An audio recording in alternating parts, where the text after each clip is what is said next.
తెలుగు రాష్ట్రాల్లో అతిపెద్ద lift manufacturer lifts ట్రై.com dealership కూడా ఇవ్వబడును.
హైదరాబాద్లో దారుణం జరిగింది. ఓ బాలికపై గ్యాంగ్ రేప్ జరిగింది. అయితే ఈ సంఘటన చాలా ఆలస్యంగా వెలుగులోకి వచ్చింది.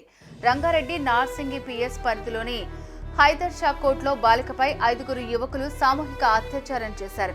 బాలిక తల్లిదండ్రుల ఫిర్యాదు చేయడంతో పోలీసులు ఫోక్సో చట్టం కింద కేసు నమోదు చేశారు. విషయం ఎక్కడైనా చెప్తే చంపేస్తామని సదరు యువతిని బెదిరించారు.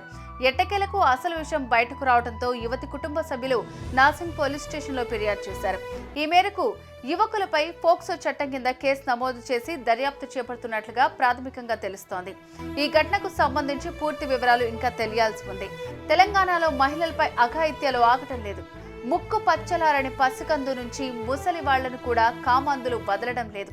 రాష్ట్రంలో కాంగ్రెస్ ప్రభుత్వం వచ్చినప్పటి నుంచి శాంతి భద్రతలు పూర్తిగా విఫలమయ్యాయి. హైదరాబాద్ నగరంలో క్రైమ్ రేట్ విపరీతంగా పెరిగింది. రాష్ట్రంలో హోంశాఖ మంత్రి లేకపోవడంతో శాంతి భద్రతలు చక్కదిద్దే నాదుడే కరువయ్యాడు.